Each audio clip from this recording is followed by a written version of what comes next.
What is up? What is good? How you living? How you feeling? Sims and Lefkoe is back, and Josh is in the middle. I am here. Showing the guns. It's going to be a sweaty podcast today, boys. Can we do the pod like this today? With my muscles out? Are you sure you want to do that? Yeah, all right, roll them up. That's fine. That's fine. With your skin and bones I out. feel like I just these are my donated a buys. shirt that looks like We're that. not calling You you. going through my trash? Is this the podcast we want to do today? Yeah, it is. We're about to start free agency. We're coming off the combine, and we're going to do a podcast on my biceps. Yes, boy, lack Thanks, of guys. biceps. My Lack of biceps. Can you do a flex your tricep I'm not doing muscle any for of us? that. Let's talk about football. Is I'm there not a doing tricep any of there? that. Is there one there? See, and this is why I don't want to do the podcast every week. This is amazing. This is What why I else just would want to you do my freaking job. Well, this is my part of your actual job. work. No, it's not. This is an extracurricular.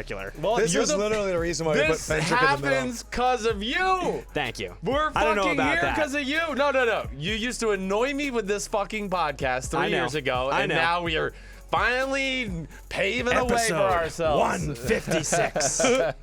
I want to say first and foremost, what are you going to say? Well, I would just like, why does he get so embarrassed? Are your future in-laws still listening to the podcast? Yes, they are. They do. You haven't talked about him in a while, which I is know. nice. Hello, Josh's future in-laws. That's Hope good. you're well out there. That's amazing. Yes. Sims gets a weird satisfaction of making other people uncomfortable. I know. Yeah. And Well, especially if I know I'm comfortable in my relationship with them. Yes. I the do. heat in here right now is also not helping. It is. It is steamy in It's here. hot as shit. I want to say that it's been really cool. I know that we've got a lot of new listeners to the podcast. Last week has been great. Your comments about Lamar Jackson, and we are going to do more of that today. We have a new segment called This Week in Code Speak, where we find analysts and their way of talking about race, especially Lamar Jackson, without actually talking about it, which is going to be great. We have Phil Simms coming up later.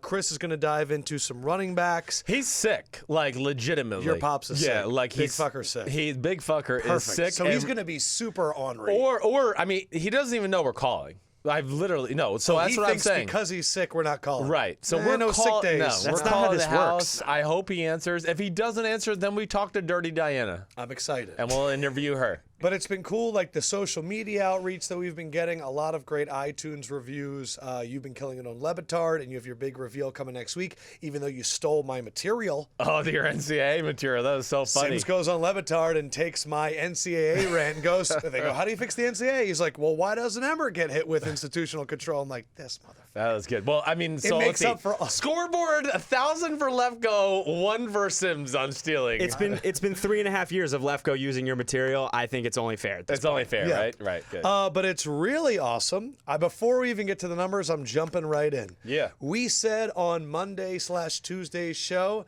that Michael Bennett used to be our guy. Right. And who's taking over? Well, I don't know, maybe Fletcher Cox. Well, guess what? They're on the same team! Michael Bennett! Michael Bennett reportedly being traded from the Seahawks to the Eagles for a 5th-round pick and a wide receiver that was pretty much on the practice squad. It's amazing.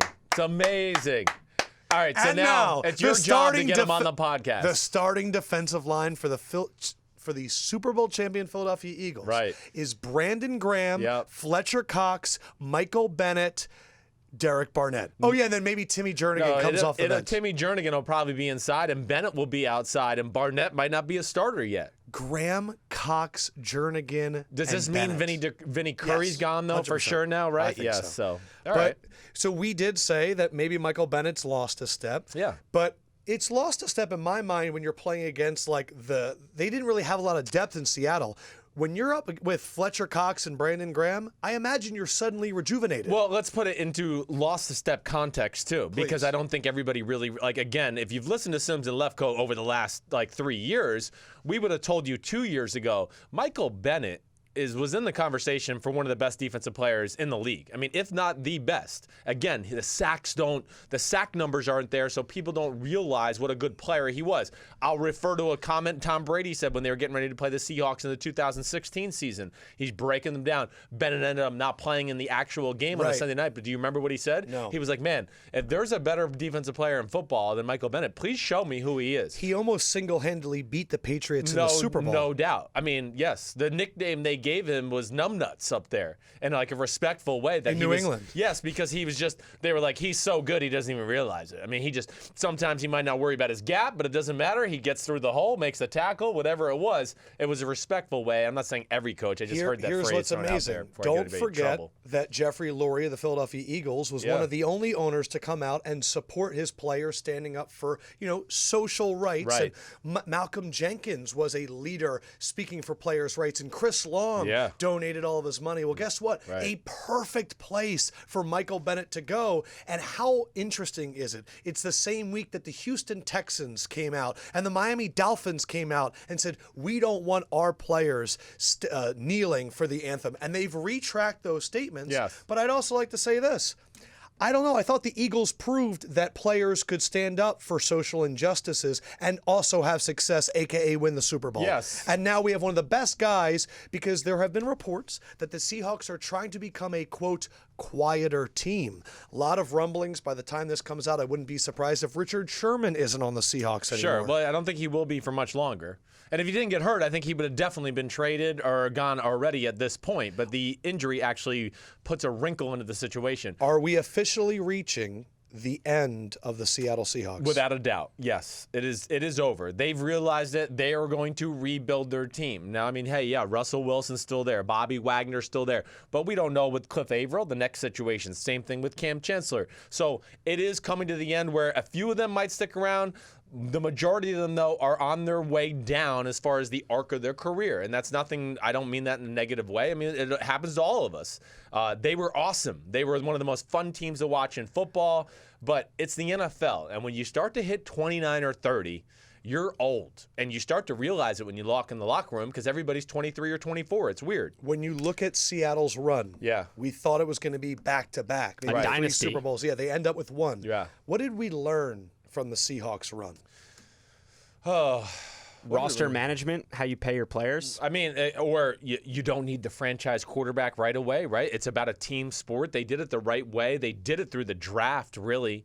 Guys like Richard Sherman and Cam Chancellor were mid-round type of picks, right? They built a team, then got a young quarterback, and really made life easy on that young quarterback, a la like a Tom Brady early in his career, where it wasn't all about him. He just had to manage the game.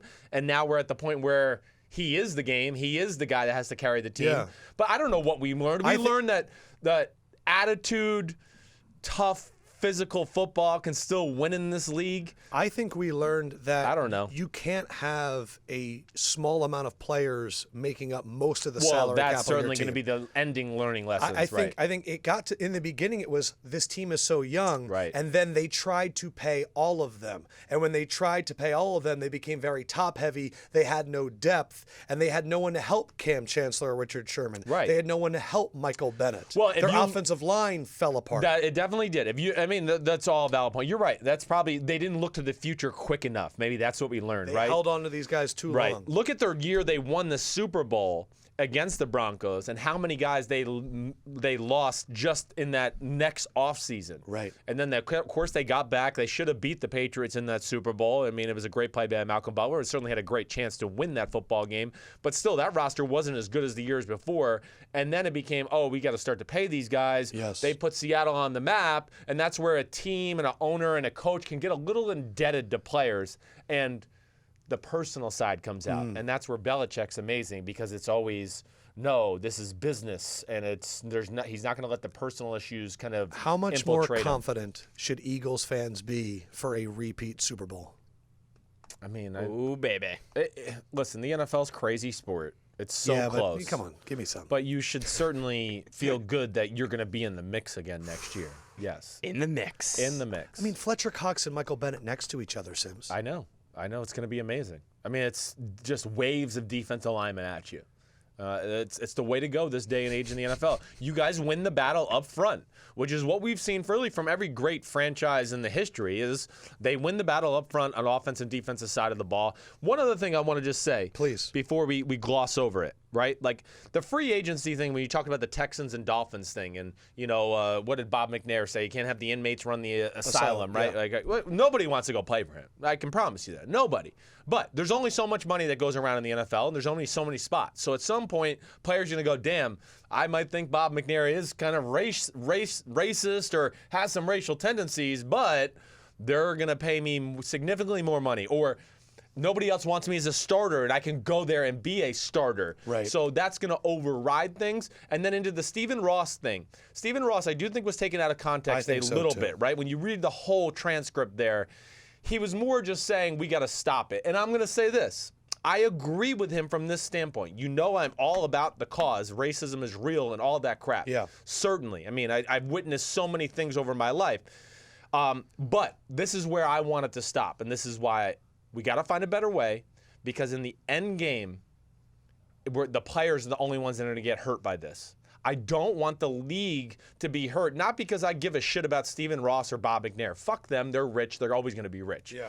I am more concerned about, I don't want the salary cap to lower. I want the league to continue to thrive. I want the players to continue to thrive and make money and be successful. So I'm all for the protest. We just got to find a better way, because the White House changed the perception of what it was. I'm sorry. That's what he did. And he made it a black-white thing and a disrespect country thing, even though he can make 10 comments a day that disrespect the country worse than I've ever seen anybody ever make. Yeah.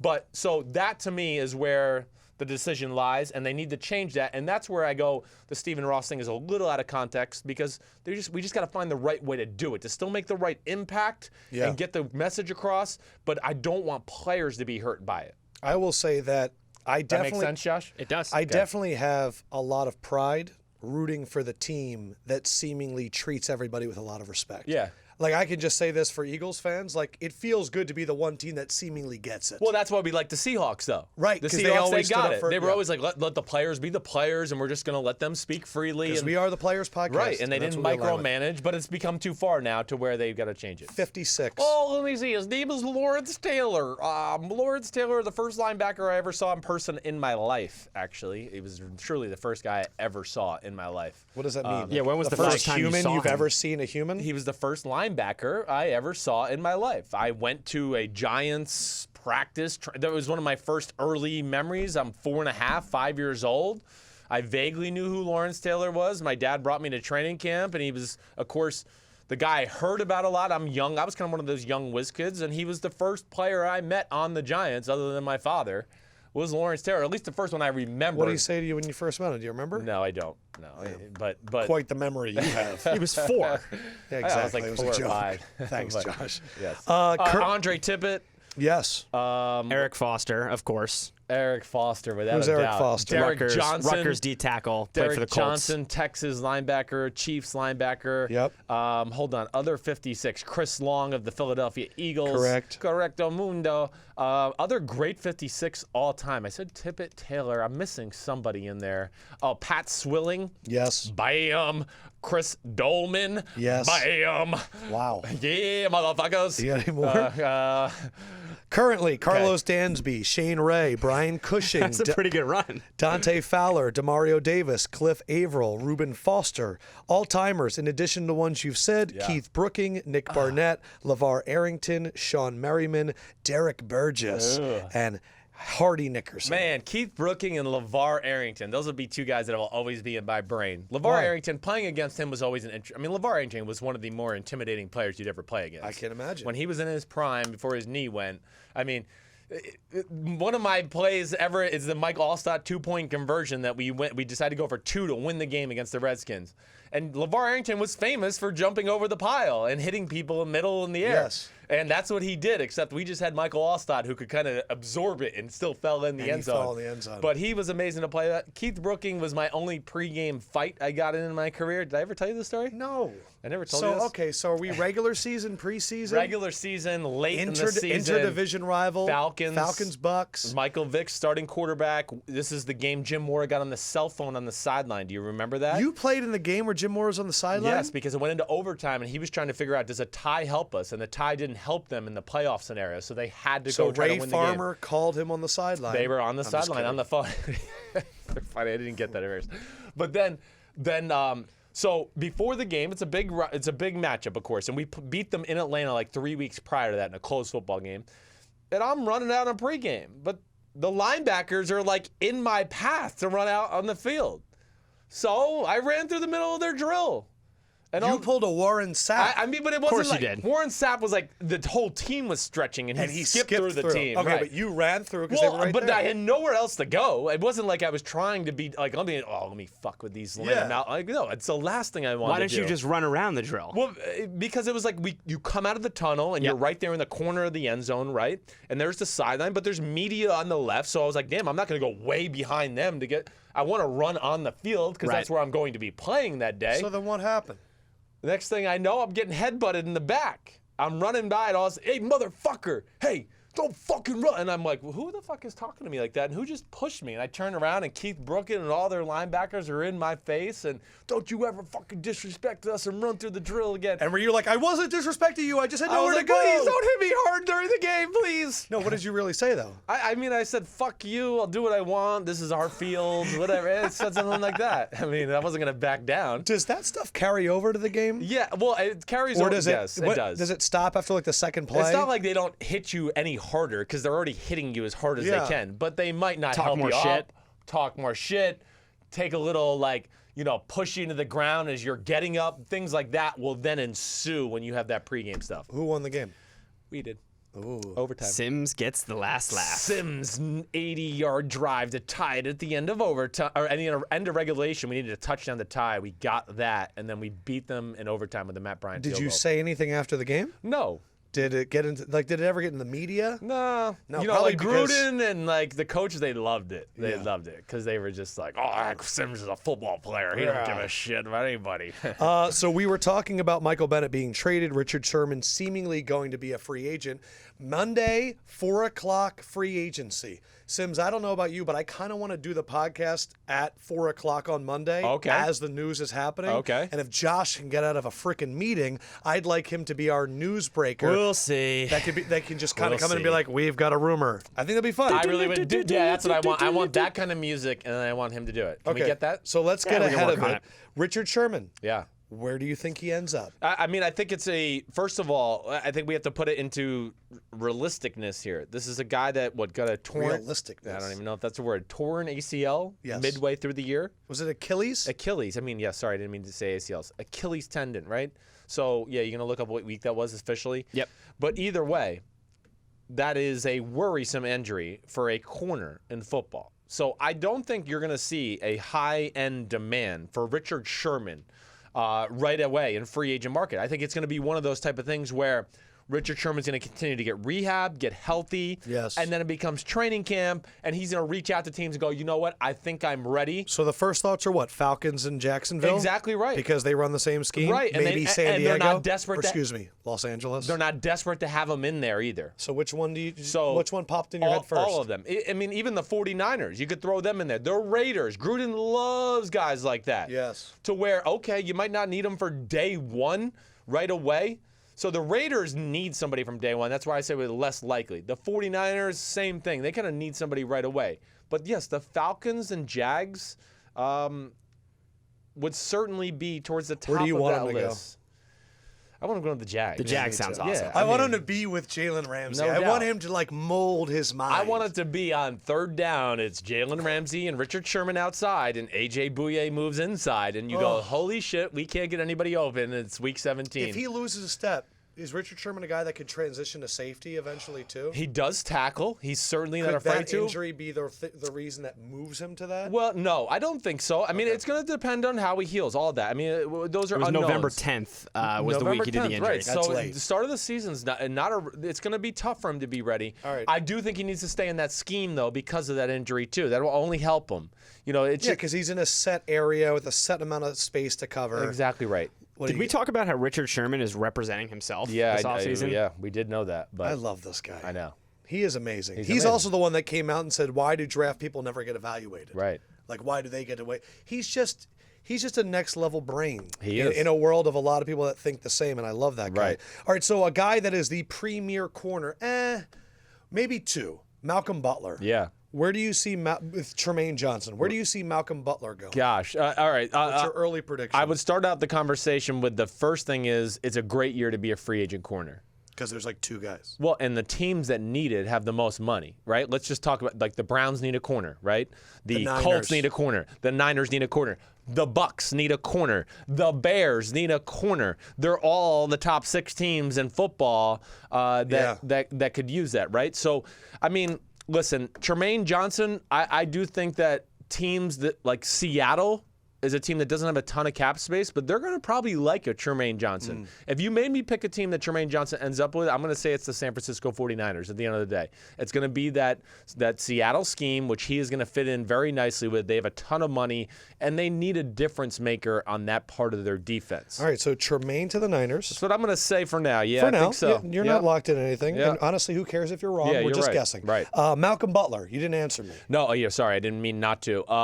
I asked about Malcolm Butler. He answers about Trumaine Johnson. That's what he did. You know, there's a lot of teams there, too. The first team that I thought of in their own division would be, like, the Miami Dolphins. And he might be so angry at the Patriots that he might want to rub it in twice a year. He could. It's certainly a huge positional need. Now, the Colts are another team I look at. The Colts, they would like that type of corner. This is a Dallas, blanking on the guy that he came from Dallas, the defensive coordinator of the Colts now. But they need help in that department, and they have a ton of money. Malcolm Butler would fit that scheme as far as what they want to do there. So Miami or Indy? That's kind of where you're leaning. I think so. You know, the Bucks are probably the other team I would throw into that conversation, yes. Now let's talk about a team that Butler's lead. Or the Lions. Oh, too many. Well, the Lions because of Patricia and Quinn, and they are in a decent salary cap situation as well. Is there a chance? A few years ago, offensive tackle Nate Solder took kind of a discounted deal to stay with the Patriots. Right. Is there a chance that he wants more money in a free agency class that has no real tackles or offensive linemen other than like Justin Pugh, but he's a little bit smaller? Yeah. Nate Solder. Yeah. Does he stay with the Patriots or do you think he leaves? I think he wants to stay with the Patriots, and I think the Patriots will try to lowball him, respectfully lowball him to where he doesn't quite get the market price, but he's going to go, damn, it's New England, and I'm comfortable here, and I like Dante Scarnecchia, and we win, and I like protecting Tom Brady, and he has the situation with his son where he misses Wednesday practice every year because his son has to deal with a chronic, birth illness that he's had to deal with, right? So and I think you know what, that's a big thing. Because It's when a you're big with thing. a team that already is allowing that to happen, you know Tom's going to call him and say, "Man, I need you to protect my blind side." Exactly right. All right, so Do you think he's going to stay though? If you made me bet my house, I would go, yes, he ends up staying there. I would. Who could make it so worth his while that it would be tough? The Houston Texans would be the first team I would think of. Bill O'Brien, they have a lot of money. Chris Clark was their left tackle last year. He is a free agent. Of course, you know they traded away Dwayne Brown, all that. So that came to mind. The Giants would be another team that I think Nate Solder would go, it's New York. I could probably get the right medical attention for my son here still as well. They need left tackle. And, of course, the New York organization is the closest thing you're going to find in football to being run like New England on a day-to-day basis, okay? So that went to my head. The Bills in that division could use a left tackle. And then I thought about even like what I have to do here with this, like the Panthers. How much money do they still have tied up into Matt Khalil at that guy? Because that would be, Stand by. They overpaid him. The play certainly wasn't up to the par of what they paid him. We didn't understand why they did that in the first Exactly place. right. We questioned There's your Matt Khalil page. So if they got so they can't get rid of him this year. He's $19.6 million against. so- I against think the you're right, cap. though. I think the top 3 of New England, staying, Houston, or the Giants makes the most sense. I think so. Allen Robinson, not going to be franchise tagged, still working on his leg after the ACL injury. The number one guy that fans are tweeting us about. Yeah. Could he come to my Niners? Right. Could he go to the Chicago Bears? Right. Where do you see Allen Robinson ending up? Yeah, I Could do. he be staying with Jacksonville? Well, I don't know. I don't think the Jacksonville thing is going to happen. I don't know. They have more talent at receiver than people realize. Like some of those young guys are good. They're just not household names yet. So I think the people who don't pay close attention don't realize it. Marquise Lee is a free agent. I still think he's a pretty talented kid that I would try to bring back. And, of course, he doesn't have an ACL injury that he's overcoming. But, yeah, the 49ers, but I'm just not so sure where the 49ers, like Allen Robinson, he'll take the place of a Pierre Garçon and be that role. I just don't know if that'll be the guy for Kyle Shanahan and the 49ers. I have no inside info there. The Bears certainly make sense. I mean, the Bears, to me, I think would be in the conversation for an Allen Robinson or a Sammy Watkins and a Jimmy Graham. I mean, they need help. The other team that jumps out to me, other than that, would be the Panthers and the Ravens. And I want to throw the Cardinals in there too. Where do you want him to end up? I want to see Allen Robinson where? I think that, to me, where I want to see him, I would love to see him with the Ravens and the Panthers. I just think those are two quarterbacks that love size. That's like, oh, you're not running quite as fast as you should be yet. It doesn't matter. You don't have to be that open. I'm Joe Flacco or Cam Newton. I'll throw a laser at your left ear hole, and you'll box him out, or you'll jump up and get it, whatever it may be. What about somebody with speed like Sammy Watkins? Yeah, Sammy Watkins. Listen, I still throw those same teams. Like, I do think the 49ers will be interested in that, certainly. The Bears have to find something to threaten teams down the field to in the let pass Jordan game. Howard have some form of running lane. Well, and they're desperate at the position in general. So to me, there'd be a team. You could see Sammy Chicago, San Francisco, Baltimore. I'll throw the Jets in there. The Jets. I mean, are you gonna bet the house with Sounds like Robbie you want Anderson? Sammy on Chicago though. I mean, I would like to see. I think it would be they would know how to use him. I mean, Matt Nagy's going to know how to stretch the field, a la Tyreek Hill or even Macklin when he was there. Like, they're going to have a number of plays where he's going to go, okay. Yeah, if Chicago like ends with Sammy Watkins and Jimmy Graham.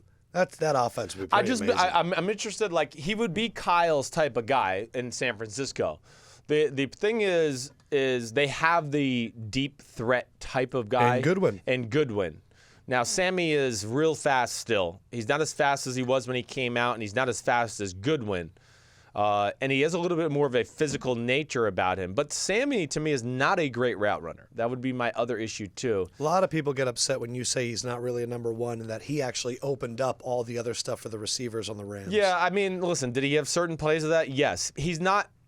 He's a low-level one at this point. He's not. I don't look at him as a superstar. He needs hard to to rely prove it on to a me. guy that's injured a lot. Exactly right. The number one free agent, though, undoubtedly is Kirk Cousins. And I think that you have been someone, I have been someone that goes, this guy is a really good quarterback. Right. And I think what's been a testament to that is watching all of these other players say, I want you on my team. Yeah. Larry Fitzgerald stopping Cousins in the airport and saying, come to the Cardinals. Right. You have Emmanuel Sanders saying the Cousins to Demaryius Thomas and Emmanuel Sanders combination would be dangerous. So I think as everybody questions Kirk Cousins, I don't see any players coming out for any other free agent quarterbacks and saying, I want him. Right. Von Miller coming out and saying, I want him on the Broncos.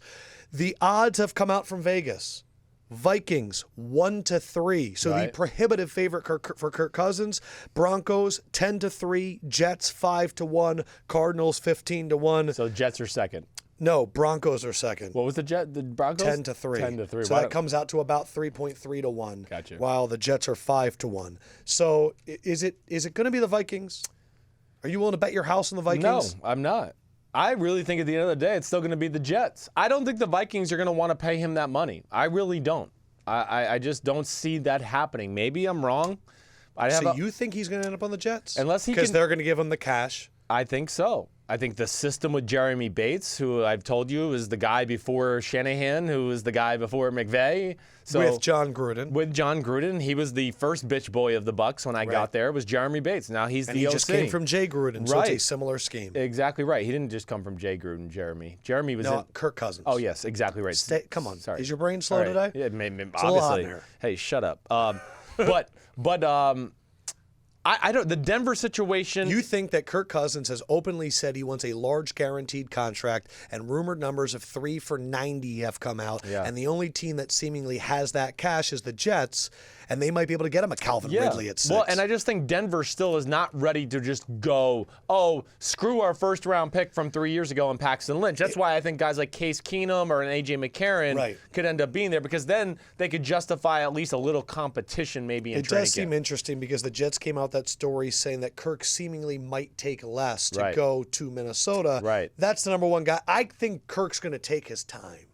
I really do. I- But he needs to be careful because all these other teams might go, then we're going to go for the McCarrons, we're going to go for the Keenums, we're going to fill it because we can't wait for you if we don't get you. Yes. So it will be interesting. Right. Franchise tags are official. Official. 6. DeMarcus Lawrence, Jarvis Landry, Ziggy Ansah. Kyle Fuller gets the transition tag for the Bears. Brilliant move. 12.9 Brilliant million. LaMarcus Joyner, you predicted they were going to franchise tag him, then Sammy Watkins. Makes a lot of sense. Versatile guy that So can play the safety people- and corner, and safeties get paid a lot less than wide receivers. Right. Well, and just to the point where you say people are mad at me that Sammy Watkins is a number one. So if he was getting everybody open on the field, I'm not trying to be a jerk to everybody out there, but if he was getting everybody else open, then why don't they sign him back? I mean, if he's the reason everybody else got open. So again, he's a good player, but I think they made the right decision there with our man LaMarcus Joyner, and I like You love the transition tag for Kyle Fuller. it's brilliant. This saved them like $2.5 million from not franchising.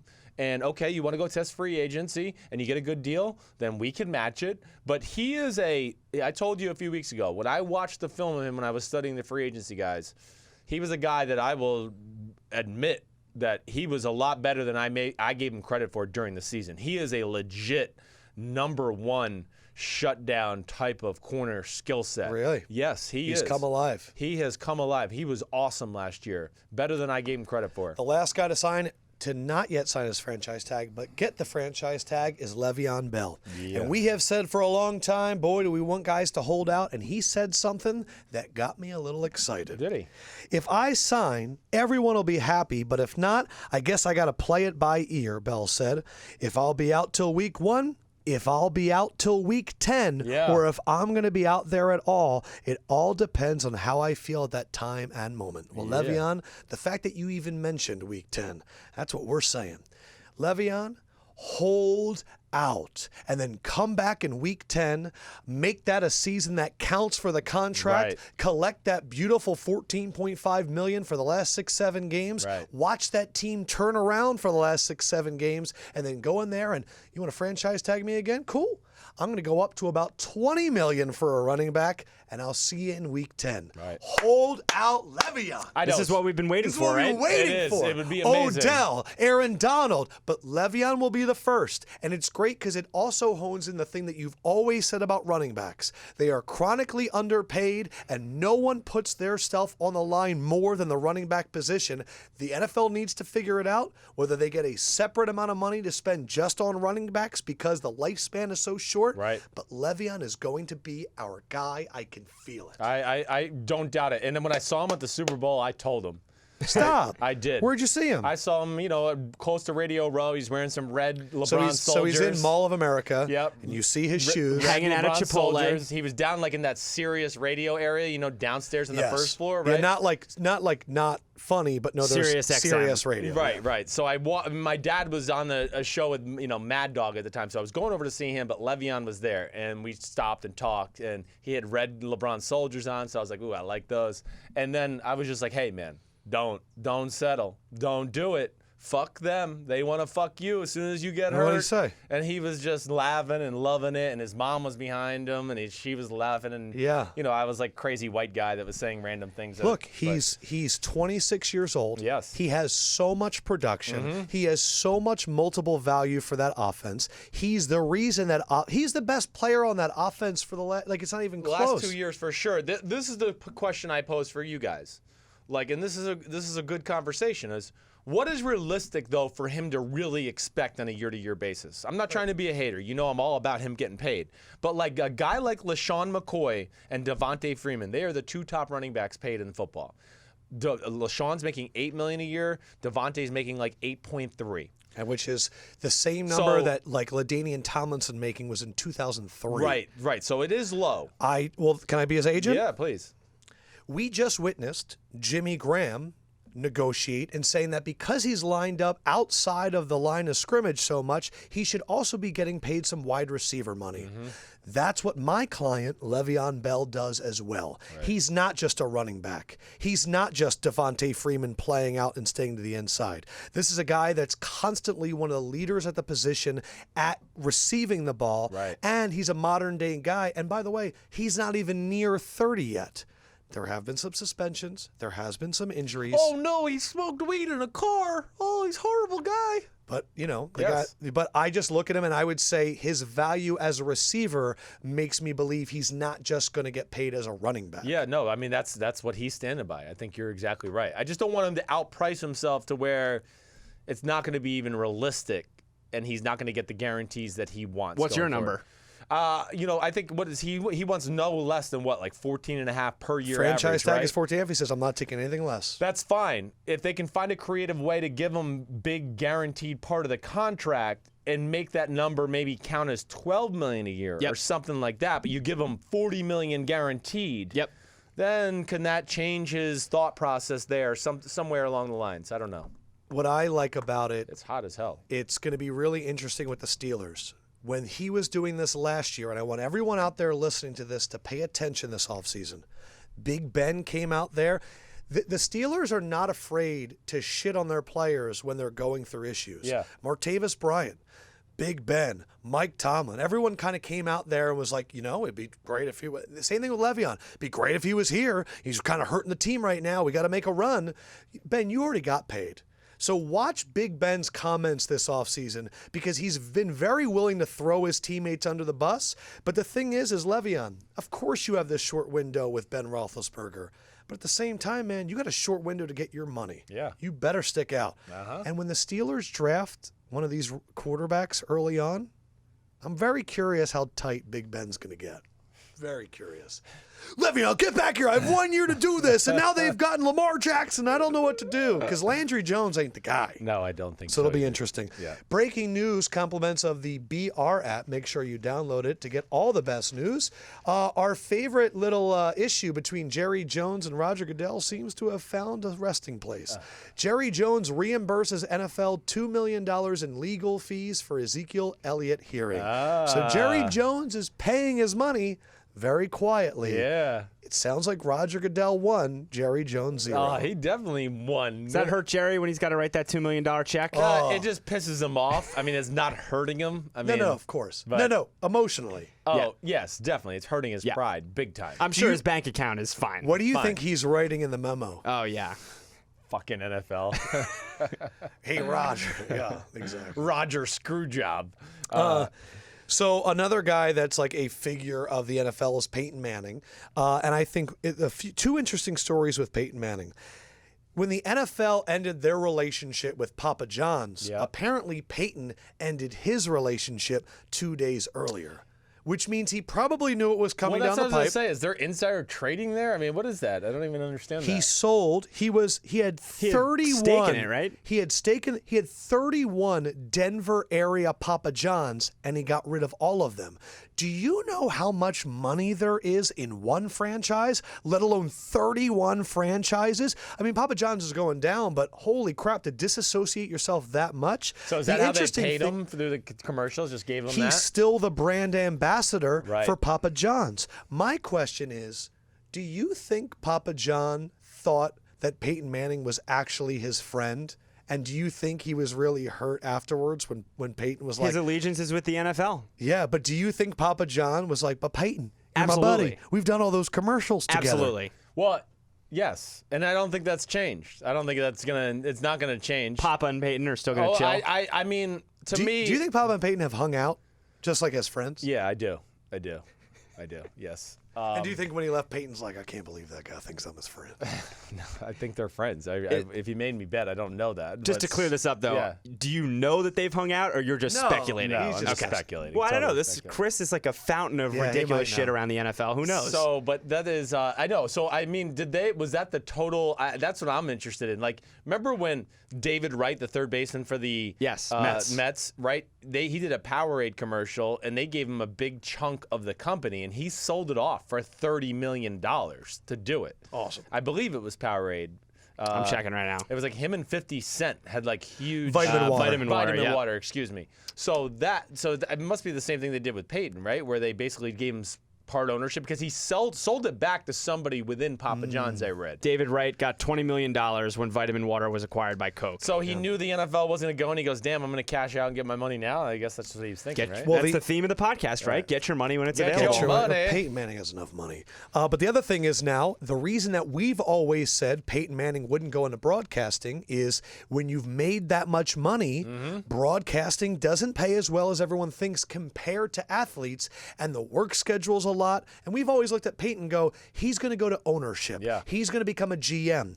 Well, apparently the broadcasting companies are getting desperate. A bidding war between ESPN and Fox prepared to pay $10 million a year to Peyton Manning to work as the primary analyst on Monday Night Football or Thursday Night Football. For ESPN, that salary would represent a $3.5 million increase over what they paid to John Gruden. 6.5. And you know that it took a long time for John and a lot of coaching rumors for John to get up to that 6.5. Right. Here comes Tennessee. We'll move you to 4.5. Here comes the NFL. We'll move you to 5.5. $10 million for Peyton. Is that enough, Sims, to get him in the booth? Okay, so this is the thing with the John Gruden thing that I've heard, and I think I'm right, but I'm not 100%. ESPN, the reason he got up to those numbers with ESPN, like $6.5 million a year, because early on in his career, he was still being paid by the Bucks, and the ESPN didn't pay him what the fair market value was at that point. So basically made up for it at the end, right, with the $6.5 million. Gotcha. Now, I don't think it's about money with Peyton Manning. I don't think it really matters, the money. I mean, like you said, I mean, how much money can you make to where, I got $210 million instead of $200 million. My life's different now. Right. I got to right. So, I think it would be more about, does he want to be in the public eye again? That's really where it comes down to me. Does he want to do that? Does he want to have to answer to a producer and a director and send in his notes and things like that about things to watch for? It's just going to be where he's at in his time in the life. I do think he'll be good at it. Of course, he's going to work at it. He's going to be all over. My question is, do you want to be the guy after Gruden?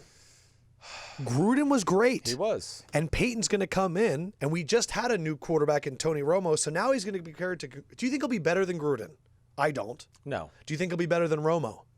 He's going to bring a different angle and vibe than Romo. Yeah. I think it'll be a little bit more technical, probably. I mean, you're going to get real coach speak with Peyton Manning, except it's going to be through the quarterback eyes. The one other thing you've always said about Peyton is to do that job, you have to be willing to talk bad about people too. Right. Would Peyton be willing to do that? I don't know that. I don't know. Because he's always been so controlled, and so much of his talk to the media is veiled. A lot of things that we don't even see. Right. I'm going to say he does not do this at the end of the day. And I think he's going to just continue to play golf, and when the right opportunity presents itself for him to get involved with the football team, he's going to do that and be a John Elway type. I just still really feel that. I do. And I'd like to say this, if those companies, if it doesn't work out, call up Bleacher Report. Two people right here. Sims and I will split the $10 million. No problem. And we'll make your broadcast a lot better. Brought to you by Bleacher Report. And Chris is very amicable with producers. He sends in his notes. He gives his teams. He does his analysis in advance. Do you see that Russell Wilson's taking for over? the stats department and Bleacher Report, or the graphics department. The graphics department. Did you see Russell Wilson's taking over Gruden's QB camp thing? I heard, what are they going to do, some show? But what's the show going to be about? QB to QB. And it's Russell Wilson with guys in the draft and Saquon Barkley, which is going to be amazing to watch the corniness of Russell Wilson on full display. That was a good throw, man. Really great. You were cool, dude. Super great. You're awesome. Russell Wilson. He's going to be bad. I'm very willing to say that. I don't know. You're right. I would not expect it. It doesn't seem. John Gruden's great because he's willing to yell and get loud and stuff. And that's who he truly is. Yeah. Russell Wilson, I mean, it's a hard thing for a current player to do. It is. It is a hard thing. All right, so it is time, guys. It is time for This Week in Code Speak. Adam is very excited for this. I am. I need to queue up all the videos and stuff. So This Week in Code Speak, the NFL draft is going to be in 50 days. And I think one of the main things that we've learned through this entire process is talking about black quarterbacks in the NFL draft is a really touchy subject for some people, and it started with the Bill Polian comments, and it's gone through Lamar Jackson, and we really have learned a lot about what it's like to talk about stuff.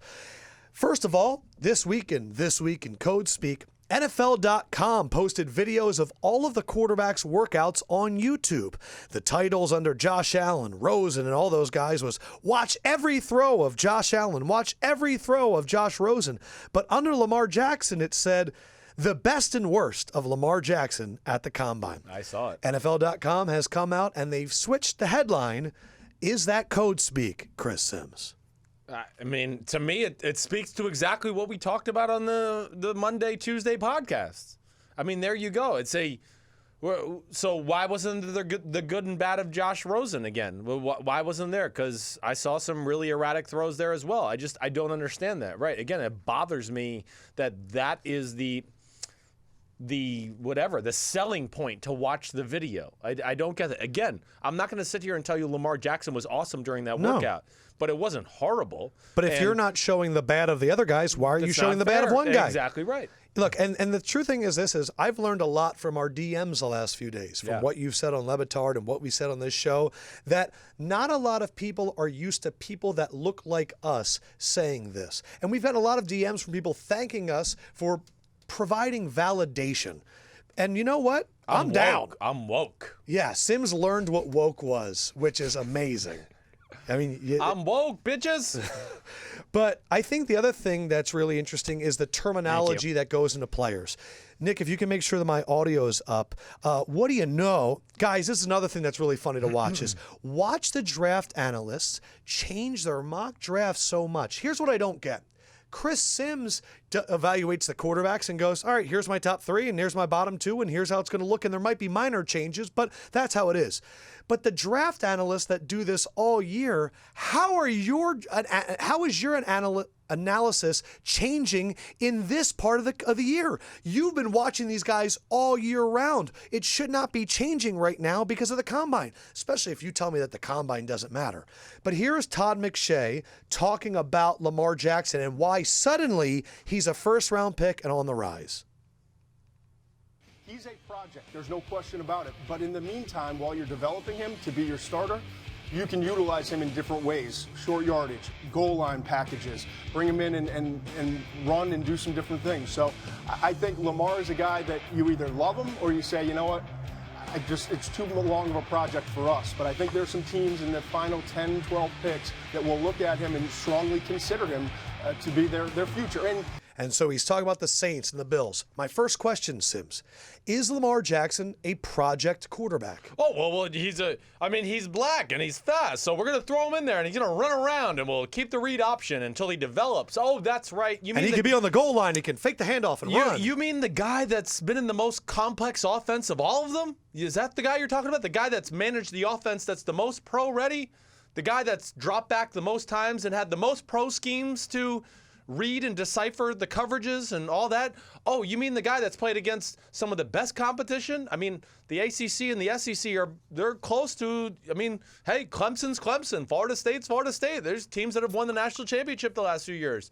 So the talent, and then, okay, so even that, taking it that, I'm not trying to crap on Todd McShay. No, but my thing is I've found that the phrase a project quarterback gets used a lot for black quarterbacks. Agreed. Patrick Mahomes. It was used by Vince Young when he came out. Yeah, Vince Young came out, and all of a sudden they put him in the middle of the year, and they were winning every game. Josh Allen has loads of potential. Lamar Jackson is a project.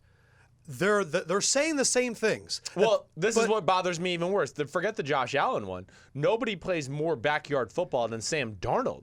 Sam Darnold, the one who's careless with the football and led college football in fumbles and threw interceptions, pick sixes to Ohio State guys and threw interceptions in the end zone against Arizona to keep the game close for a little longer than it should be. So that's, again, the other sticking point that drives me crazy. And then to add to that point, this would be the final kicker for me altogether. This whole, we got to develop them and all that. Guys like Lamar Jackson, first of all, I've seen enough to go, it's not going to be that hard. Is it perfect? No, but there's a lot of, like I said, he plays the position the right way, throws the ball away, goes through reads, all of that. But this is what people are missing, too, in the developmental conversation. Guys like Lamar Jackson will get the most basic, simple defenses. This is like the Cam Newton effect. It's a little bit of the Deshaun Watson effect because defenses go, man, I like to blitz and bring people off the edge, but with this fucker at quarterback, I can't do crazy shit because if he makes the guy miss on the blitz and then runs around the corner, there's nobody there for the next 80 yards for him to run through. Or he keeps the ball in the read option and we've done some crazy zone blitz and we crashed one way with our blitz and the defensive line and the other defensive ends dropping out into a zone blitz. And now it's the read option on the guy that's dropping out on the zone blitz. He's gone. See you later. So you're saying that a lot of people are saying he won't be able to handle the complex schemes of defense, and you're saying his abilities reduce their complexity to a very simple thing. So if anything, it's easier to play with a quarterback like doubt this. about it, This, because this defense happened with Deshaun Watson this year. Exactly right. It happens with Cam Newton on a weekly basis. It happens with Russell Wilson, too. This is the advantage that they get because of their athleticism. Team goes, wait, let's just be simple and keep our eyes on Russell. And Casey, let's play a simple zone, and if he scrambles, we can rally and tackle. Or, damn, I don't want to take a chance on that blitz. Let's just play something simple so we all know our run fits and we don't mess up when he keeps it on the read option or they have a quarterback design run. And all those things will simplify the defenses, which then will simplify the offense because, we'll run play action. We'll run read option. We'll run bootlegs. We don't need to do Tom Brady, intricate drop back pass offensive schemes right off the bat. What we saw from Deshaun Watson. Yes. That's the other thing that makes it crazier to me than of all. We just saw what Deshaun Watson did. And then here we got a guy with faster and stronger arm, and yet we're going to say he should go to receiver or not a first-round pick. I want to wrap up the whole Lamar Jackson project thing with this. It's hot as shit in here. It is. There are... You're shiny today. I'm about to go I'm about to go with the... I think you should. Am I allowed to say wife beater look? I mean, they said it in a movie once. It's the only reason I want to do that, though. It's called a rib tank. Oh, is that what they call it? It's I not don't what know. they That's call what it where says I on the grew up. Haynes thing. I Man. call it a rib beater, too. I want to end it like this, though. I think it's interesting, the word project quarterback. If you listen to 444, the Jay-Z album, and you go to the song Smile, he's got a part where he goes, that's why it's a black market, that's why it's called the trap, that's why it's called the projects, because it's exactly that. Project, in an area of low-income housing, is called a project because it's never finished. Right. It's never developed. Right. There are issues. It's low rent. Black market, the trap. You get trapped in it. The black market's the bad market. I look at the word project, and I think, in my mind, that there's a very loaded word to call a quarterback because I believe that it's saying that a quarterback is not intelligent enough to go and pick up schemes right away. Right. That they're not able to learn a complex NFL offense. And I think it goes back to the black body versus the white mind, which has been something that's been in sports for a very long time. I think that word is a little bit loaded, and it goes back to why we are doing This Week in Code Speak. Yeah. I got one last thing just because. I wanted one thing on that, too. Just Yeah. one. I know. Don't roll your eyes like that. I hate when you do that long blink, roll your eyes like, yeah, say it, it's fine. He's such a dick. This is the other thing that I thought about. It's a theory. I'm just throwing it out there. But the Deshaun Watson, Lamar Jackson, they're not the kind of guys that are going to come in the room and be like the alpha male. I'm going to just, charismatically just be Mr. Fancy Guy to everybody in the room and everybody's going to love me. No, they're quiet. That's just the way they are. It doesn't mean anything about their football prowess or IQ or Deshaun anything. Watson was insanely quiet. Exactly right. Mariota's quiet. Exactly right. So Carson Wentz is kind of quiet, too. Exactly. And Lamar Jackson, I've been around him. He's the same way. He reminded me of Deshaun Watson. The difference is Deshaun Watson had a white man that endeared him to white America, in my opinion. Dabo Sweeney? Exactly right. Dabo this Sweeney is the came out and next said Michael passing Jordan. He's such a nice young man. And Lamar Jackson hasn't had that guy. Petrino, and you know what? Even if Petrino backed him up, people be like, I don't like Petrino. Yeah, that's right. So Yeah. he doesn't have that guy. Plus, this is another reason where one mistake Lamar is making is that he needs the agent, again, to Yes. provide his message to get out there.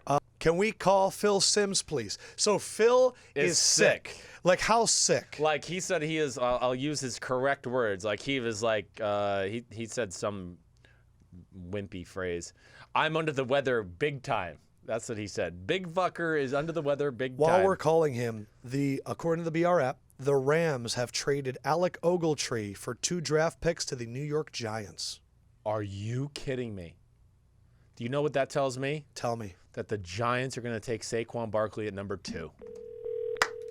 Because my play with the Giants was they were going to trade down and try to get a Traymon Edmonds. Oh, hello. This is the person I wanted to get today. Really? It is. How are you? Your father's not here. Are you expecting him? We were just calling because this is our usual call time, and we just where said we were is going he? to call no matter what. Where is he? Isn't he sick, or is he lying to me? Well, no, he's down at Parisi's. Are you kidding me? Wait, so he told you he was sick, but he's at the workout facility? See, this is where Yes. he has issues. He's got Yes, he issues, right, does. Mom? So wait, What's did he lie to Christopher? Yes. Hi, how are you? Hi, how are you, Mrs. Sims? Thank you so much. It's great So to wait, hear your he voice. lied to me? Honey, I don't know what to say to that. Hell, I just want you to tell me the truth. Is he sick? Well, no, God, he's because he's not definitely in the not- house. Exactly right. So he was being dad, like, I'm going to complain a little that I don't feel 100%, but he wasn't really sick. But somehow he managed up enough energy to go work out. That's what you're saying? Yes, that's true. Yes, that's my father. That's what he would do. Mrs. Sims, what do you think about the Rams trading Alec Ogletree to the Giants? I don't know. I think it's a wonderful idea. You know what? So did your son. That's awesome. What else is going on today, Mom? That's about it. We just built a snowman. That's good. Yeah, you getting a lot of snow there? A ton of snow, and it's very pretty. That's good to know. All right. Well, I'm glad that we got this figured out. This is amazing. amazing. I can't believe Dad said that. What a jerk. We're going to get him on 157, I'll tell you that much. Please tell him that we called and we're disappointed that he missed his weekly appearance and that he I'm lied so to his son. sorry. It's okay. This is great. This is really good. All right, so you're at the house. What else is Yeah. going on? How's Matt? Maddie's good. He's sitting here. He just came in from outside too. Should we get Matt on the phone? Outside. You want to get Matt? Yeah, can you let's let Matt. hand the phone to Matt for a second, Mom? Yes, yes. All right. This is Phil Sims Jr., everybody, if you're wondering. This is Matt. good. What's up, kid? Oh, Matty! hey, Kay, what up, man? Hey, what up? Yeah, What up? we're You're doing on the the podcast. podcast You're right doing now. it right now. Wow, all right, you're just going to put me on the spot just like that. That's Yeah. so messed up, man. It is messed Well, up. let me ask Maddie. So Phil, your pops, told Chris that he was sick, and then we called just to check because Chris had Just an to see idea, how he was feeling. an inkling that he was lying, and he's at Parisi's. Yeah, that's affirmative. The guy's out getting a workout in a snowstorm. Oh, my gosh. So He's he. doing the Rocky workout. He's got a piece of wood on his back, and he's running through the hills. Getting ready for Rocky Drago. IV. Yeah. Yeah, getting ready for Drago. All right, so is he really under the weather, or is he just not feeling 100%? He can only eat 3 breakfasts this morning. What was it? I'm just I'm not going to answer that question. At the Damn. moment. He totally lied to me then. I That's cannot incredible. believe it. That's unreal. Well, Matt, what do you think about the Giants trading for Alec Ogletree? Did you hear this, Matt? You know what? I didn't, man. I was out there making a snowman just a minute ago for my nephew, man. So Oh, that's I'm awesome. out of the loop right now. Yeah, apparently the Giants traded 2 draft picks to get Alec Ogletree from the Rams. Just happened. Wow, that's Yeah. unbelievable. Yeah, it is unbelievable. And what rounds were they for? I'm looking it up now. We're not sure. What else? Everything else good with you? What's that? Everything else good with you? Yeah, everything's good, man. I know. Yeah, good to talk to my brother again for the first time in a few days. Yeah, well, we were going to call. I was really hoping Dad was going to answer and be sick, and then we were 4 going to make fun of him. 4 and a Of 6. course, yeah. Well, I mean, I'm sure you'll do it next week. The picks. All right. Awesome. All right. Well, I love you, man. We'll talk to you later. Appreciate you, Yeah, Matty. sorry, kid. I know. I'm sorry I'm not entertaining and all that. But, Nah, you're plenty entertaining. No, don't worry. We'll call back randomly again and make fun of you at some other time. Okay, thank you. All right. See you, fucker. All right, keep getting my name out there. Yeah, we Yeah, will. Matt yeah. Sims, Matt fucker. Sims. Fucker of the There you year. See ya. Give me a job, kid. Okay, we're working on it. right, See ya. see ya. See ya. See you, brother. All right, go back.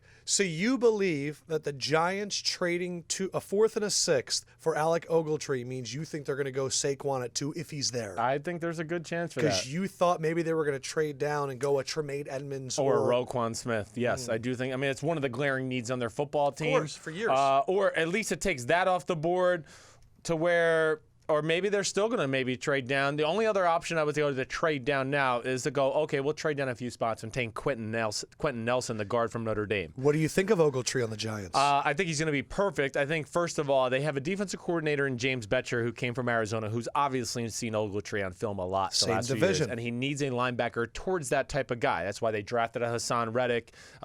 It's the Pittsburgh scheme. They need the that entire Ryan NFC Shazier West type. is about the speed at linebacker. It is very much that. So Yeah. this is an important thing for the New York Giants. It's a great move. Ogletree's awesome. I mean, he's definitely in the conversation for one of the best middle linebackers in football. A team personality changer. Well, I mean, he's a guy that, like a Ryan Shazier or Bobby Wagner, he's going to give the defense confidence because they're going to go, man, if we mess up front and there's a run fit that's missed, this guy can come up and be the eraser. And that's what those guys do. What I am also interested with this is, I mean, the Rams, these moves aggressively, once again, I mean, Aaron Donald money is on their mind, having to pay him Gurley in the future. Think about that defense. Right. They traded Robert Quinn. They trade Alec Ogletree. Right. And they're going to lose Trumaine Johnson. They are losing a monster at Maybe every they're level not, of that defense. though. That's what makes me think maybe they're going to try and keep Trumaine. Or maybe a Sammy Watkins. Somebody else has to be somewhat on their mind for them to be thinking this, at least in my eyes. I want to look up Ogletree and see what kind of money he was making. And I'm going to get there in a second. I got you. You got it? All right. They might have already took it off. I mean, So, man, this is pretty awesome. It is pretty awesome. A lot of people predicted this, that there was going to be a lot more trades in the NFL this year, and Yeah, it's it's cool to already actually there. see it happen. so $10 million. I mean, that's so they saved $10 million, the Rams, by making this kind of move. Wow. Yeah. Ed Hochuli is retiring. Damn. His son, Sean Hochuli, is promoted to ref. I'm going to be honest, his son is not jacked, and that's really the only thing I cared about was Ed Hochuli's muscles. Yeah. Do you have any good Ed Hochuli stories that talk about what kind of guy he was out there? I mean, one of my favorite refs. He's one of the best refs of all time. I don't care what people say about him. He was below Gene, though? Yeah, I mean, I like Gene Gene's probably your a number hair one. more, but I loved. So what's a good Hochuli story? Well, I mean, first off is he was awesome because he's the guy right there behind the quarterback, right? I can remember we were playing in a preseason game against the Houston Texans. I'm stepping up to throw the football, and somebody comes free just as I'm going to throw it. I mean, they hit me pretty damn hard, but somehow I kept my balance. I got lucky or whatever and balanced, and I put a hand on the ground, I get up, and I end up like getting a completion, and the guy runs for a bunch of yards. And I can just remember Head Hochuli after that looking at me and going like, man, how did you get out of that one? That was awesome. And I was like, I know. I don't even know how the fuck I did that. But my favorite one of all time is I got to lift weights with Ed Hochuli. In Tennessee Titans, I'm playing for them. He was down reffing a few practices, and quarterbacks, we had a little leeway as far as when we can go lift because you didn't always want to lift right before practice. It might make you feel weird. So I go in there in the late afternoon. I'm like, good, I'm going to get a lift in. Ed Hochuli's in there. Of course, what is he doing? Curls. Bench press. I mean, he's on the pec deck machine, just like 79, 70. Yeah. And he's just doing it. And I was like, damn, I'm going to work out with you, Ed. Let's do some stuff, man. You guys were rotating back and forth? I definitely got in the machine with him a little bit. I'll tell you, I was definitely not as strong as him, even in my prime. Really? Not In with your like, prime? No, not with like I don't think all he ever did was bench and curls. I mean, he was. So what kind of numbers are we talking about? He was on that machine thing, which I would never do. Now, I always go, like, if you want to see how strong you are, let's get on the dumbbells, okay? Get dumbbell And bench do press. free weight. And Because free then you have weight. to activate your whole Well, body. yeah, you gotta balance it, all of it. Yeah. So that would always be my test, and I don't think I could mess with him on that for sure. But no, in terms of that machine, he was dominant. And he's just sitting there just Just repping it out. I mean, tits popping out of his shirt. Protein shake right next to him. I mean, I'm sure after the Watterson, the strength coach at Tennessee, he'd probably make it for him. I mean, that's how cool he is. Wearing a cutoff tank too to show off the biceps. He was definitely showing sleeveless shirt. I'm just trying to get the full image in my mind. Yes. that's amazing. So he looked like me in the gym. But he is was- what you're trying to say. Yeah, just pretty much Perfect. same kind of guy. I want to do one thing since we talked about the draft, and I think here you are saying Saquon Barkley could be available at 2. Yeah. The debate that we're going to Or have maybe one. I don't know. exactly. I know. The debate for the next 50 days is going to be, and the reason I love that the Browns have 2 picks. Do you take Saquon at 1? If the Browns didn't have the 4th round pick, then all of us would go, no, you go quarterback at The 1 number because 4 that's what pick, you you need. mean. The number 4 pick. Yeah.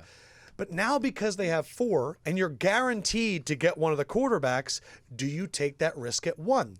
And what I did is I kind of thought about Look, they have 6 picks in the top 65. They could also move from 4 to 3 or 4 to 2 to get up there and take Saquon at 1 and Josh Allen at 2, whoever they like, whether it's Sam Darnold, all that stuff. And I went back to think about the 2007 draft. Wow. What is Josh showing you now? He's showing me that the Giants gave up the 4th round compensatory pick, not their 2nd pick in the 4th round. So that's a big difference. Even better. It is even better. So my thing is this, I went back to when's the last time we've seen a running back that was truly generational? And I thought of Adrian Peterson. And Adrian Peterson went 7th in that draft. Yeah. But you know who else? He had injury concerns too, though. So you know that's who else different. went number 2? Calvin Johnson. And I think that, remember, Calvin Johnson, they just had like Mike Williams. They had all these wide Roy receivers. Williams. But Calvin was the lock of that athletic draft. He was the 6'5", 4'3" guy. Nick, let me get that audio up again. Here is what Mel Kiper said when the Lions took Calvin Johnson at 2. Here, if you're a Detroit Lion fan or anybody listening out there, you're talking about a guy and watching that. Why not a quarterback? Why not Brady Quinn here? When this whole thing unfolded, we knew Oakland was picking 1 and we knew Detroit was picking 2. I said, oh, Russell's perfect for Oakland and Brady Quinn's perfect for the Detroit Lions. And Mike Martz, tough, smart kid. Mike Martz is going to love this guy. And you look at Calvin Johnson. So he goes on this whole thing about they should have taken Brady Quinn. And I think when you look back in time, by the way, the Browns took Joe Thomas at 3 and then took Brady Quinn at 22. Right. So I just think when you have one of those physical guys that just blow out all the spectrums, they don't really ever not hit. Like Calvin Johnson hit. Adrian Peterson hit. That's what I mean. Leonard Fournette hit. Easy Zeke hit. That's what I mean. People are But we overlook the stuff with the quarterbacks. Right. So my thing is, why not guarantee Saquon Barkley at 1, who's clearly the physical specimen in the entire draft, and because we've seen there is a flux of the quarterbacks. And while we like all of these quarterbacks, I can poke a hole in all of these quarterbacks. Right. Get one of them at 4. Yeah. You're not going to get a chance to take Saquon at 4. It's not. I don't want to hear that theory. It's not going to happen. And I think this draft is a perfect example. Jamarcus Russell, Brady Quinn. Yeah, quarterback is not that easy. No, it's but not. if I'm the Browns, I want Saquon at 1, and I'm going at 4, and maybe I'll do what the Bears did and trade up from 4 to 3 or trade up from 4 to 2, because you do have 6 picks in the top 65. Not a bad thought. And if I'm the Giants, if my core is Odell Beckham Jr. and Saquon Barkley, I'll find a quarterback to make it work. I'll find them. But Saquon and Odell, you're now playing 11 on 9 because you got to double both.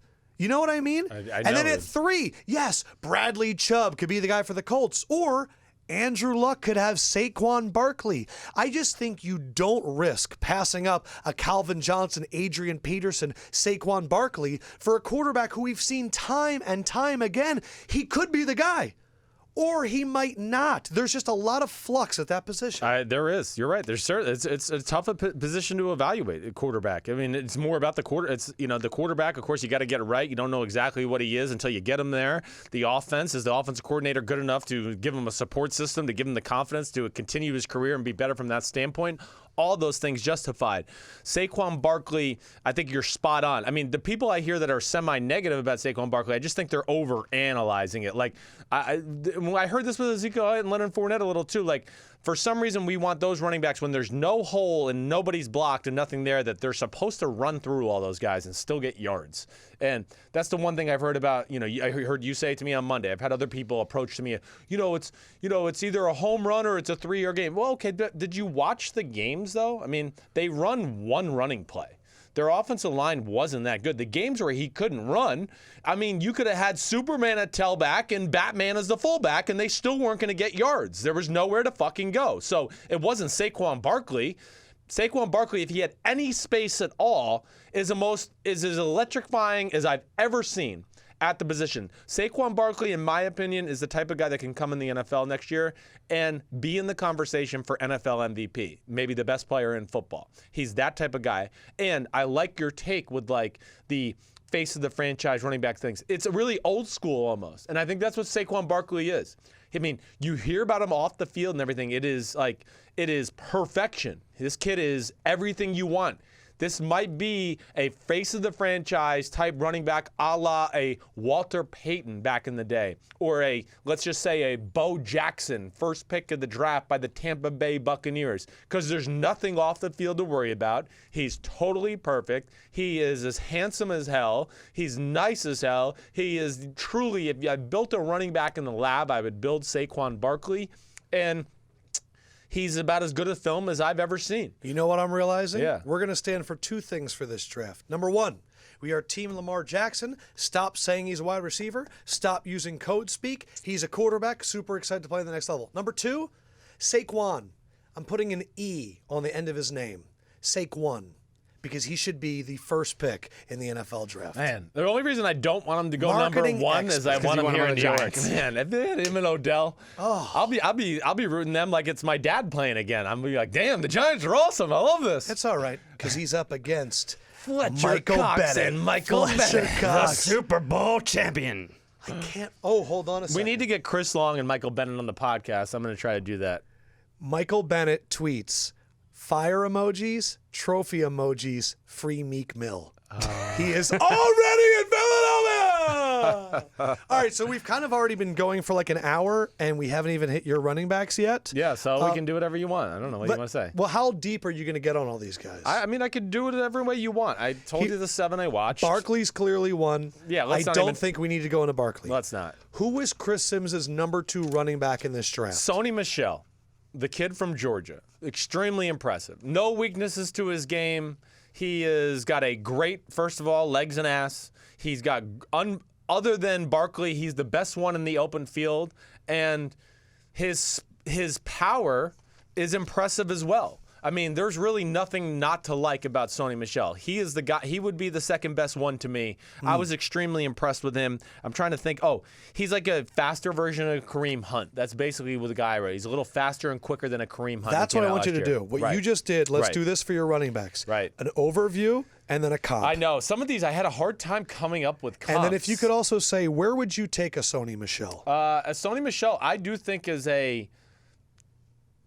I'm going to say end of the first round type of talent. So more of a Carlos Hyde. I think so. Somewhere in that region there. I'm going to say 25 to 40. Cool. Somewhere in there. Yes. Yes, Okay. that's where I would put him. Who is your number 3 running back? My number 3 running back is Rashaad Penny, San Diego State. Ooh, and Sims is coming with the fuego. He is I love. Fire emojis. I'm just going to say this before we keep going. The reason you guys should love the Sims and Lefkoe podcast, we are not trying to be different. We just don't care what other people say. I don't know. I've realized this Yeah, recently. right. One of the best things that you can do in life is to put your head down and work. Right. And when you lift your head up and you realize that you're a little bit different than everybody else, awesome. Because we don't care. And it's not that we think that your analysis is better than other people. Right. It's just going to be truer to you and not affected by everybody else. Who is Rashaad Penny, and what did you see on film? Thank you for saying that. Because too, I mean, I've been around football my whole life. I'm going to study these guys. I don't really give a shit what everybody else says. So Sims, I also think, has Right. been right about quarterbacks, and you've definitely been right about running backs. Thanks, man. Those are definitely 2 positions that you have a track record of being correct about. Thank you. You said Alvin Kamara is going to be an absolute freaking stud. Yep. You were all over when people were doubting Leonard Fournette.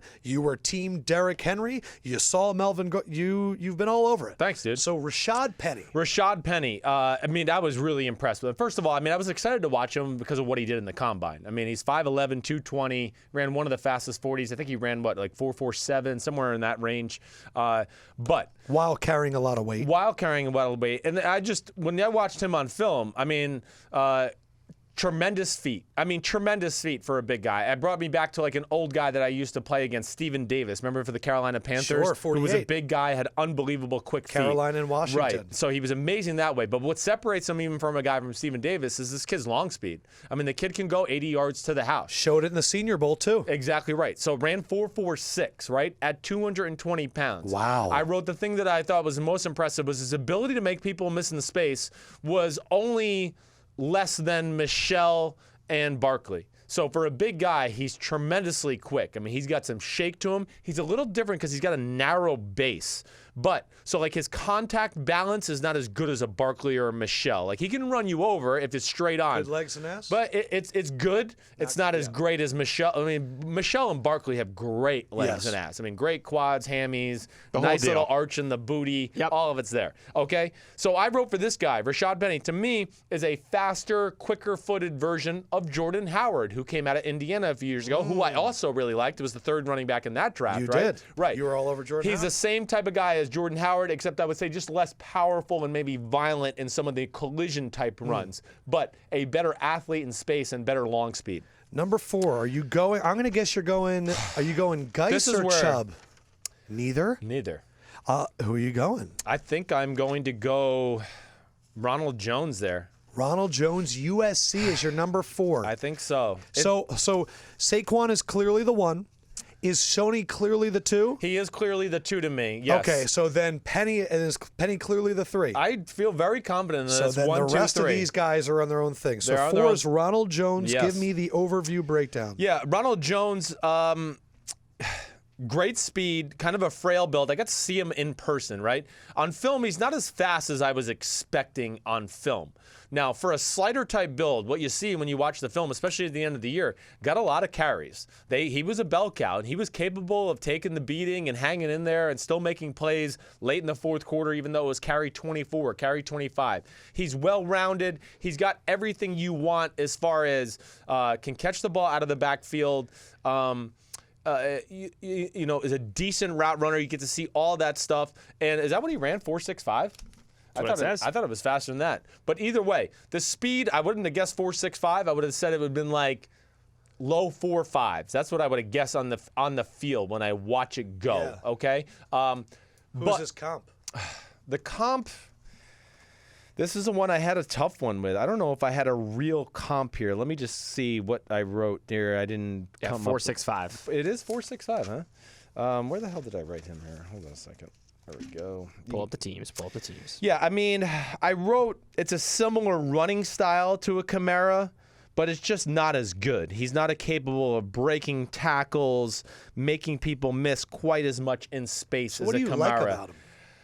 I like that he does everything and he has some big play ability. The 4.65, I don't know why I missed that. Either way, he doesn't play like that, so I'm not going to say I'm sitting here like going overly concerned about that. But that's what I like about him. And the fact that he showed me that towards the end of the year, he can be a dependable, every down type running back.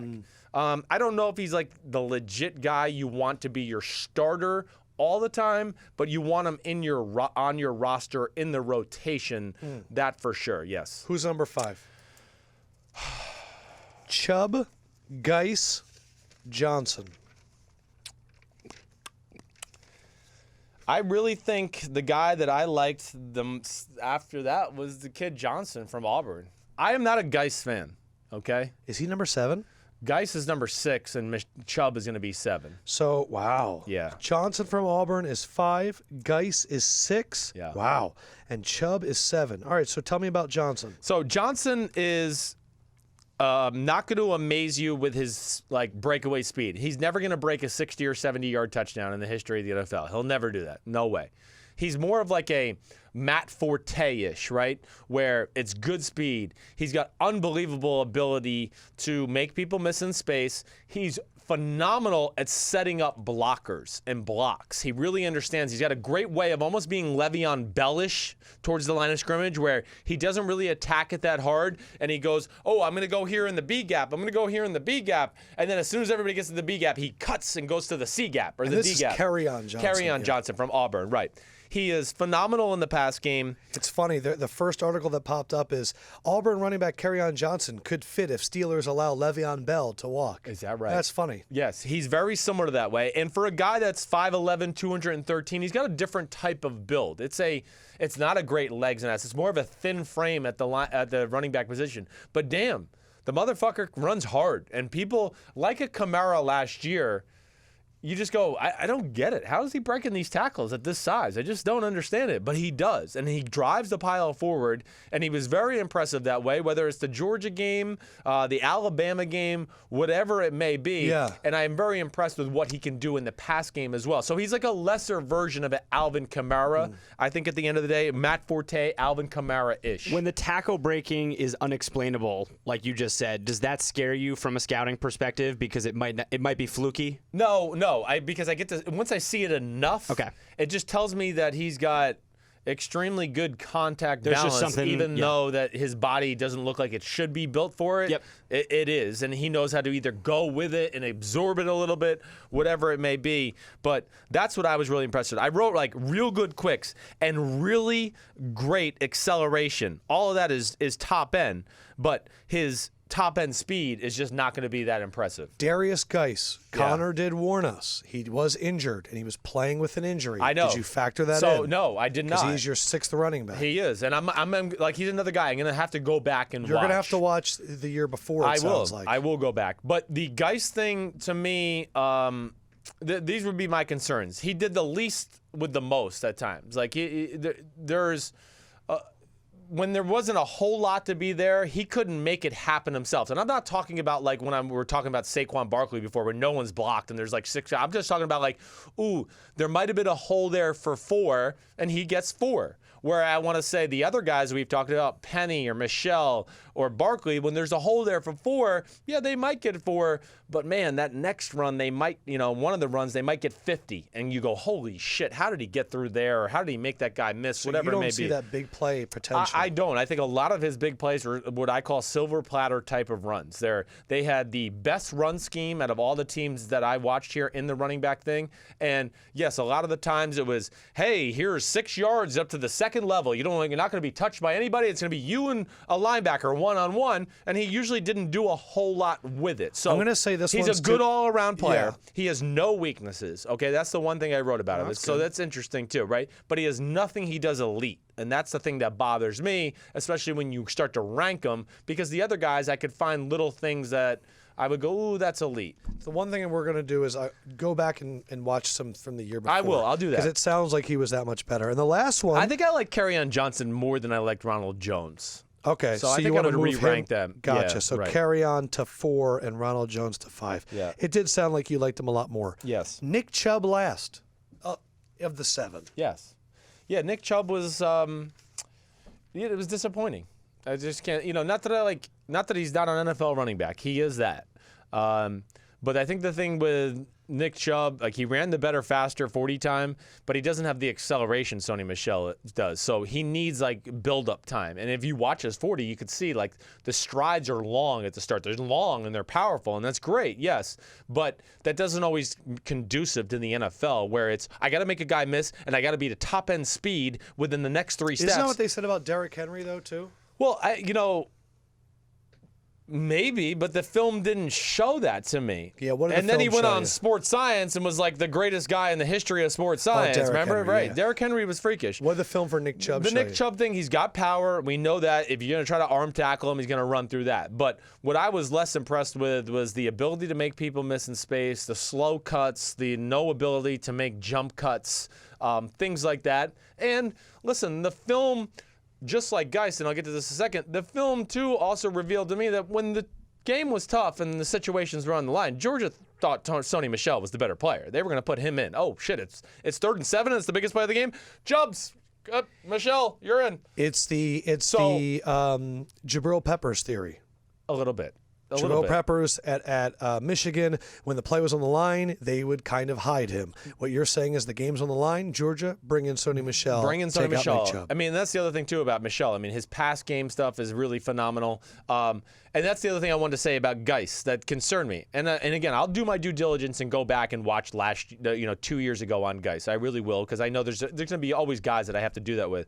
But the thing that bothered me about Guice's film a little bit, too, is the same thing. Late in the year, you watch the film, the bigger the play, the bigger the games, I felt like they put the other kid in, 28. They wanted him in the game. I don't know what his name was. He's not. I'm not looking him up right now, so it doesn't matter. But that always concerns me too. Either way, but Chubb, right? Like at the end of the day, I wrote, end of the day, he's a good back, but I don't want him to be my number 1. He would be my number 2.